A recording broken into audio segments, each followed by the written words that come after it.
வணக்கம் ஃப்ரெண்ட்ஸ், பாண்டியன் ஸ்டோரில் என்ன நடக்குதுன்னு ஒரு நட பார்த்துட்டு வரலாம் வாங்க. வீட்டில் கோமதி சோஃபா கிட்ட நின்றுட்டு இருக்க. அம்மா சொன்னா கேளுமான்னு செந்தில் சொல்லிட்டு இருக்காரு. வேணாம்மான்னு அவர் சொல்லிட்டு இருக்க. அதான் சொல்லிட்டே இருக்கேன்லடா, கேட்க மாட்டேன்டா. நான் சொல்றத மட்டும் நீங்க கேட்குறீங்களா? அப்புறம் நீங்க சொல்றத நான் எதுக்கு கேட்கணும்னு கோமதி கேட்குறாங்க. கோவில்ல இருந்து ரிட்டர்ன் வந்துட்டாங்க மீனாவும் ராஜியும். ஏன் என்னாச்சுன்னு ராஜு கேட்க, ஏம்மா சொன்னா தீர்த்து வச்சிருவியா அப்படின்னு கொஞ்சம் கிண்டலா கேட்குற மாதிரி கேட்குறாங்க கோமதி. மாமா என்னாச்சு அப்படின்னு செந்தில் கிட்ட ராஜு கேட்க, கடையில் இருந்தேம்மா, ஃபோன் பண்ணி வர சொன்னாங்க, என்னமோ ஏதோன்னு வந்தா அம்மாவும் அவங்களும் கடைக்கு வரேன்னு சொல்கிறாங்க அப்படின்னு செந்தில் சொல்ல, நீங்கள் எதுக்கு அங்கே போறீங்கன்னு மீனா கேட்குறாங்க. என் புருஷனை நினச்சா கவலையாக இருக்கு, அதனால நான் கடைக்கு போகணும் அப்படின்னு கோமதி சொல்ல, அம்மா நீ கடைக்கு வந்த அப்பாவுக்கு பிடிக்காதுமா அப்படின்னு செந்தில் சொல்ல, டேய் அதெல்லாம் நான் பார்த்துக்கிறேன்டா அப்படின்னு கோமதி சொல்ல, அப்பா திட்டுவாருமாங்கிறாரு செந்தில். அதை பத்தியெல்லாம் எனக்கு கவலை இல்லை, பாவண்டா, அவரு என்ன யோசிச்சுட்டு இருக்காரு, யார் யார்கிட்ட என்ன பேச்சு வாங்கிட்டு இருக்காருன்னு கூட எனக்கு எதுவுமே தெரியலடா. எனக்கு அவரை பார்க்கணும், அவர் கூட இருக்கணும். இத பாரு, என்னை கூட்டிட்டு போக முடியுமா முடியாதா? முடியாதுன்னா சொல்லு, நான் ஆட்டோ எடுத்துக்கிட்டு போறேன் அப்படின்னு கோமதி பிடிவாதமா இருக்க. அம்மா அம்மா கூட்டிட்டு போறேம்மா அப்படின்னு செந்தில் சொல்ல, வா போலான்னு கிளம்புறாங்க கோமதி. வரேன்னு மீனா கிட்ட சொல்லிட்டு செந்தில் கிளம்ப பின்னாடியே போறாங்க கோமதியும். சரிக்கா நான் ரூமுக்கு போறேன்னு ராஜி அவங்க ரூமுக்கு போயிட நேரா கிச்சனுக்கு வர்றாங்க மீனா. அங்க சுகன்யா சாம்பார்ல டேஸ்ட் பார்த்துட்டு மறுபடியும் கொஞ்சம் உப்பு போட்டுட்டு இருக்க. மீனா பக்கத்துல வந்து நின்று வெறியோட பார்த்துட்டு இருக்காங்க. திடீர்னு திரும்புற சுகன்யா மீனாவை அங்க எதிர்பார்க்கவும் இல்லை, அதுவும் அந்த கோலத்துல எதிர்பார்க்கவே இல்லை. அப்படியே ஒரு செகண்ட் பார்த்து நடுங்கி போயிடுறாங்க. நீயா? அப்பா நான் பயந்தே போயிட்டேன் அப்படின்னு நெஞ்சில கைய வச்சுக்கிறவங்க நிதானத்துக்கு வந்து, ஆமா அத்தாச்சி எங்க, கடைக்கு கிளம்பிட்டாங்களான்னு கேக்குறாங்க. ஆமா அப்படின்னு மீனா சொல்ல, நானும் போவேனான்னு தான் சொன்னேன், அவங்க கேட்கவே மாட்டேங்கிறாங்க அப்படின்னு சுகன்யா சாதாரணமா சொல்லிட்டு அடுப்புல கிண்டிக்கிட்டு இருக்க. அதான் நீங்க சொல்றதெல்லாம் கேட்கறதுக்கு அரசி இருக்காளே, போதாதா? வீட்டில் இருக்க எல்லாருமே நீங்க சொல்றத கேட்கணுமா அப்படின்னு காஞ்சனா பேய் மாதிரி கத்துறாங்க மீனா. என்ன சொல்றேன்னு புரியாத மாதிரி சுகன்யா நடிக்க, என்னங்க பண்றதெல்லாம் பண்ணிட்டு எப்படிங்க, எப்படி உங்களால எதுவுமே தெரியாத மாதிரி நடிக்க முடியுது அப்படின்னு மீனா கத்த. நான் என்ன பண்ணினேன்னு அப்பாவியா கேக்குறாங்க சுகன்யா. நேத்து காலையில நாங்க எல்லாரும் அரசிய காணோம்னு பதறிக்கிட்டு இருந்தோம், ஆனா அரசி எங்க போயிருக்கா, யார் கூட போயிருக்கா, இது எல்லாம் உங்களுக்கு நல்லா தெரியும் அப்படின்னு மீனா கேட்க. ரொம்ப அதிர்ச்சியா இருக்கு சுகன்யாவுக்கு. தெரிஞ்சும் நீங்க அவ்வளவு அமைதியா இருந்திருக்கீங்க அப்படின்னு மீனா முறைப்பா கேட்க, சுகன்யாவால மூச்சு கூட விட முடியல. எனக்கா? எனக்கு எப்படி தெரியும், எனக்கெல்லாம் எதுவும் தெரியாதுப்பா அப்படின்னு சுகன்யா கையே தெரியாதுன்ற மாதிரி அசைக்க மீனா பயங்கர கோவமாயிடுறாங்க. போய் பேசாதீங்க, நீங்க தானே குமார் ஃபோன் பண்ணான்னு அரசி அவன் கூட அனுப்பி வச்சது அப்படின்னு மீனா கத்த. பயந்து போன சுகன்யா, நானா அதெல்லாம் இல்ல, நீ என்ன சொல்றன்னு எனக்கு ஒன்றும் புரியல அப்படின்னு சொல்ல, தயவு செஞ்சு நடிக்காதீங்க, நீங்க பண்ணின எல்லா வேலையும் தெரிஞ்சுதான் நான் இங்க வந்து பேசிக்கிட்டு இருக்கேன் அப்படின்னு மீனா பயங்கர கடுப்போடு சொல்ல, சுகன்யா அதிர்ந்து போய் பார்த்துட்டு இருக்காங்க. அரசி வாழ்க்கை இந்த நிலைமைக்கு ஆனதுக்கே காரணம் நீங்க தாங்க அப்படின்னு மீனா கத்த. அபாண்டமா பேசாத மீனா அப்படின்னு சுகன்யா சொல்ல, வாயை மூடுங்கன்னு கத்திடுறாங்க மீனா. அப்படியே நடுநடுங்கி போயிடுறாங்க சுகன்யா. தான் உண்டு தான் வேலை உண்டுன்னு இந்த வீட்டுல இருந்தவ அரசி, அவ குமாரோட பழகினதுக்கு காரணம் நீங்க, அவனோட சினிமாவுக்கு வெளியிலெல்லாம் போனதுக்கு காரணம் நீங்க, கல்யாணத்துக்கு முந்தின நாள் அவனை ராத்திரி பாக்குறதுக்கு போனதுக்கு காரணம் யாரு, அதுவும் நீங்க தான். இப்படி எல்லாத்துக்கும் காரணம் நீங்க ஒரு ஆள் தாங்க அப்படின்னு மீனா கத்திக்கிட்டு இருக்க. மீனா அப்படின்னு கொஞ்சம் நடுக்கமா கூப்பிடுறாங்க சுகன்யா. பேசாதீங்கன்னு சொல்லிட்டேன். ஏங்க இந்த குடும்பம் அப்படி உங்களுக்கு என்னங்க துரோகம் பண்ணுச்சு? இல்ல சின்ன பொண்ணு அரசி அவ என்ன துரோகம் பண்ணினா உங்களுக்கு? அவ வாழ்க்கையை பாழாக்கிட்டு இந்த குடும்பத்தோட நிம்மதியவே கொலைச்சு போட்டுட்டு இப்படி எல்லாம் பண்ணிட்டு இருக்கீங்களே, அதுல என்னங்க சந்தோஷம் உங்களுக்கு? என்ன கிடைக்க போகுது அப்படின்னு மீனா கத்த. மீனா நீ ரொம்ப தப்பா பேசுற அப்படின்னு சுகன்யா மெதுவா சொல்ல, நான் சரியா தாங்க பேசிக்கிட்டு இருக்கேன் அப்படின்னு மீனா சொல்ல. ஆமா நான் தான் எல்லாத்துக்கும் காரணம்னு உங்ககிட்ட யார் சொன்னாங்கிறாங்க சுகன்யா. அதுக்கெல்லாம் என்ன ஆதாரம் அப்படின்னு அவங்க கேட்க. ஆதாரம் வேணுமா? ஆதாரம் என்னன்னு உங்ககிட்ட மட்டும் சொன்னா போதுமா, இல்ல இந்த வீட்டுல இருக்கவங்க எல்லாரையும் கூப்பிட்டு சொல்லவா அப்படின்னு மீனா கேட்க. சுகன்யா ரொம்பவே பயந்து போறாங்க. உடனே கொஞ்சம் பயம் வந்துடுது சுகன்யாவுக்கு. இவ ஏதோ விஷயம் தெரிஞ்ச ஆதாரத்தை வச்சுக்கிட்டு தான் பேசுறான்னு நினைச்சு மீனா அது வந்துன்னு பம்புறாங்க. என்ன அப்படியே பதட்டமாவறியா அப்படின்னு மீனா கேட்க, மீனா மீனா அது வந்துன்னு நெளியறாங்க சுகன்யா. நீங்க தான் தப்பே எதுவும் பண்ணலன்னு சொல்லிட்டீங்களே, சொல்லட்டுமா? இந்த வீட்டுல இருக்கவங்க எல்லாரையும் வர வச்சு ஆதாரத்தோட சொல்லவா அப்படின்னு மீனா கேட்க, இல்ல மீனா, நான் ஓடி போனலாம் அரசிக்கிட்ட சொல்லவே இல்லை, அவனை பார்த்துட்டு வந்துருன்னு மட்டும்தான் சொன்னேன் அப்படின்னு சுகன்யா சொல்ல, கொஞ்சமாவது அறிவு இருக்கா உங்களுக்கு? அவன் போன் பண்ணி கூப்பிட்டா நீங்க என்னங்க பண்ணி இருக்கணும்? வீட்டுல இருக்க யார்கிட்டயாவது சொல்லி இருக்கணும். மாமா, அத்தை, இல்ல பழனிவேல் சித்தப்பா, இப்படி யார்கிட்டயாவது சொல்லி இருக்கணும்ல. அதை விட்டுட்டு நேரா அரசிக்கிட்ட போய் சொல்லுவீங்களான்னு மீனா கத்த, அவன் ஏதோ அசிங்கமான போட்டோலாம் அனுப்பி வச்சான், அதான் அப்படின்னு சுகன்யா சொல்ல, அதெல்லாம் பொய்யான போட்டோவாமே அப்படின்னு மீனா சொல்ல, நீ அரசிக்கிட்ட எதுவும் பேசுனியான்னு சுகன்யா கேக்குறாங்க. நான் அரசிக்கிட்ட பேசுனா பேசலையா, இதெல்லாம் உங்களுக்கு தேவையில்லாத கேள்வி. அது உண்மையான போட்டோவாவே இருக்கட்டுமே, அவங்க காதலிக்கிறப்ப எடுத்த போட்டோவா கூட இருக்கட்டும். அந்த போட்டோவை வச்சு ஒரு பையன் ஒரு பொண்ணை மிரட்டுறான்னா நீங்க என்ன சொல்லியிருக்கணும்? அதெல்லாம் பார்த்து பயப்படாதன்னு தானே சொல்லியிருக்கணும். அவனை பிடிச்சி போலீஸ்ல கொடுத்துக்கலாம், உன் வாழ்க்கையை நீ பாருன்னு தானே சொல்லியிருக்கணும். அதெல்லாம் விட்டுட்டு அவனை போய் பார்த்து மன்னிப்பு கேட்டுட்டு வான்னு அனுப்பி வச்சிருக்கீங்க. யாரு தப்பு பண்ணது?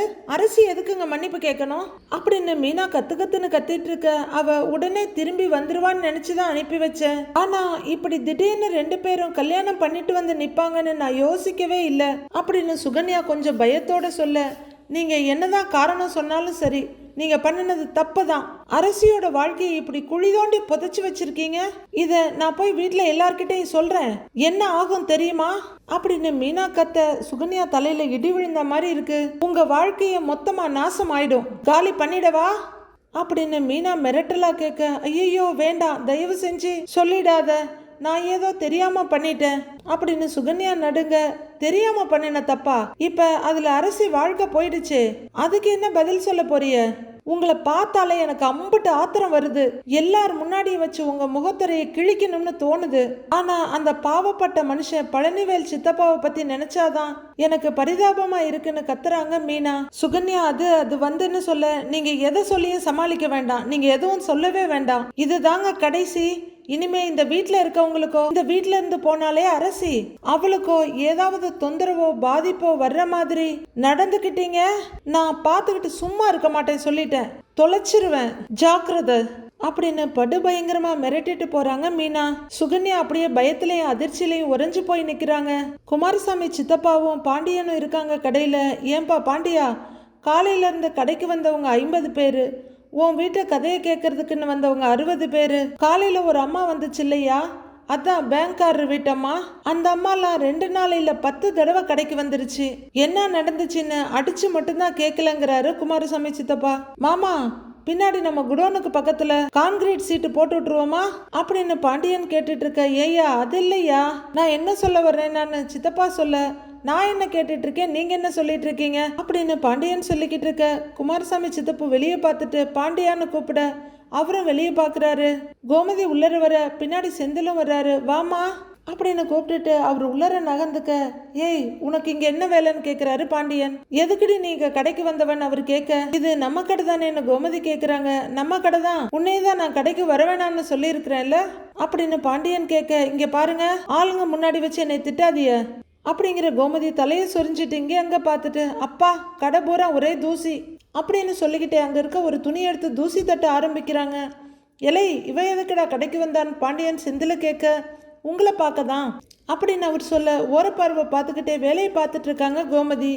என்ன ஹாஸ்பிட்டல்லையா சேர்த்துருக்கு அப்படின்னு பாண்டியன் கேட்க, சொன்னா எங்க கேட்குறாங்கன்னு முனகுறாரு செந்தில்.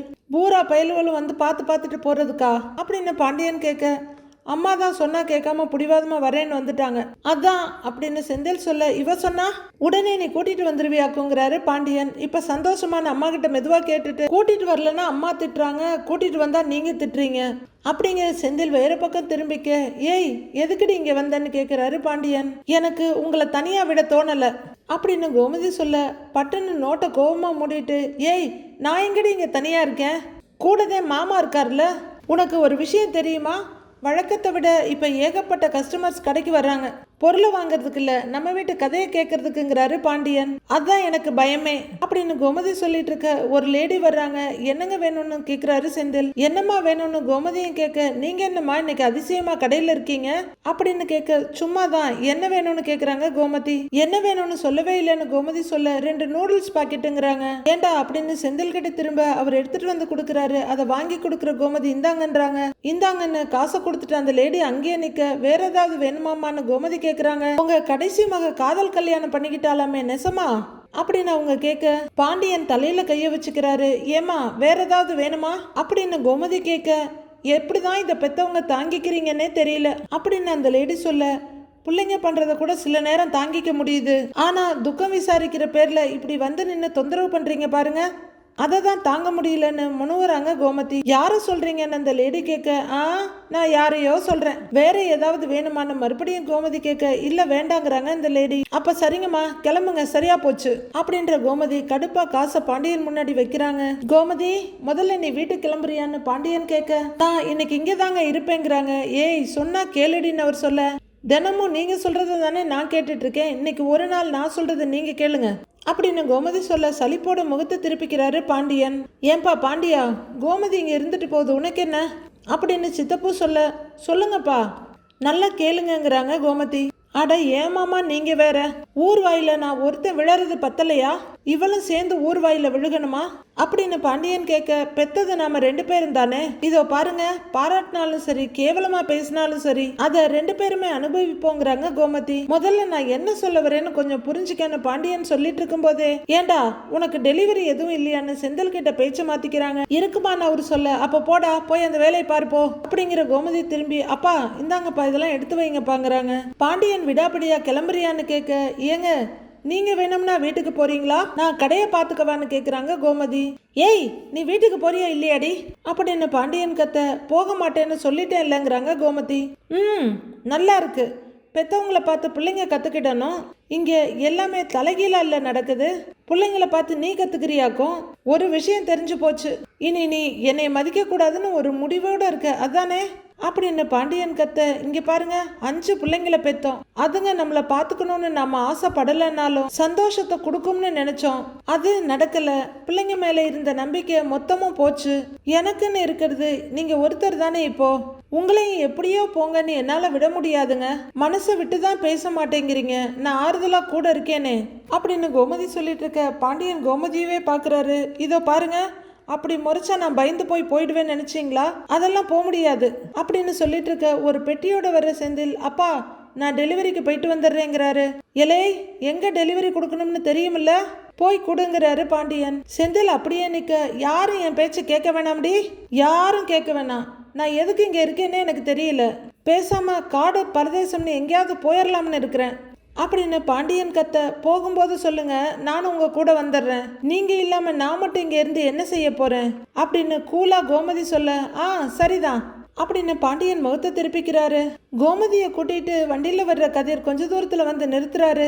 கீழே இறங்கின கோமதி, ஏண்டா எதுக்குடா நிப்பாட்டினேன்னு கேட்க, உங்ககிட்ட ஒன்னு கேட்கணுமா, நீ எதுக்குமா கடைக்கு போற, நீ கடைக்கு போன அப்பாவுக்கு ஆறுதலா இருக்கும்னு நினைச்சியா, அவருக்கு கோவம் தாமா வரும், உன்னை திட்டதான் செய்வாருன்னு கதிர் சொல்றாரு. இங்க பாருடா, கோவப்பட்டாலும் சரி திட்டினாலும் சரி எனக்கு அது ஒரு விஷயமே இல்லை, மனசு பூரா வேதனை வச்சுக்கிட்டு யார்கிட்டையும் சொல்லாம அந்த மனுஷன் புழுங்கிக்கிட்டு இருக்காரு, கூட இருக்கணும்னு தோணுச்சு அதுதான் போனேங்கிறாங்க கோமதி. டேய் என்னாலயும் அந்த வீட்டில் இருக்க முடியலடா, ஓடி போனவளை பத்தி யோசிக்க வேண்டாம்னு தான் நினைக்கிறேன், ஆனா எங்க திரும்பினாலும் அவன் நிக்கிற மாதிரியே இருக்கு, பைத்தியம் பிடிக்கிற மாதிரி இருக்கு. டேய் எப்படிடா அவ இப்படி ஒரு முட்டாள்தனமான முடிவெடுத்தா, அவன் ஒரு அயோக்கியன்னு நாம எல்லாருமே அவகிட்ட சொன்னோம்ல, கிளிப்பிள்ளைக்கு சொல்ற மாதிரி பொறுமையா அவளுக்கு சொல்லி புரிய வச்சோம், அவளுக்கு எப்படிடா புரியாம போச்சு, முட்டாளா அவ, இல்ல நம்மள எல்லாரையும் முட்டாளா நினைச்சு அவன் கூட போயிட்டாளா அப்படின்னு கோமதி கேட்டுட்டு இருக்க, அதாம்மா எனக்கும் சத்தியமா புரியல.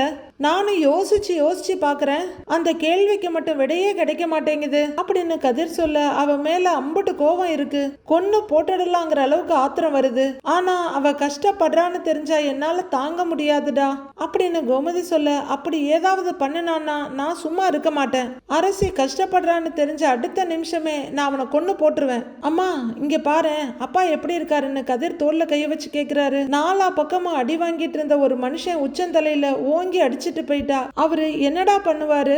அவரு இதுல இருந்து மீண்டு வருவாருன்னு எனக்கு தோணல அப்படின்னு கோமதி சொல்லிட்டு இருக்க. அதெல்லாம் அவரு மீண்டு வந்துருவாருமா, அவரு பார்க்காத கஷ்டமா, பாத்துக்கலாம் விடுமா அம்மா.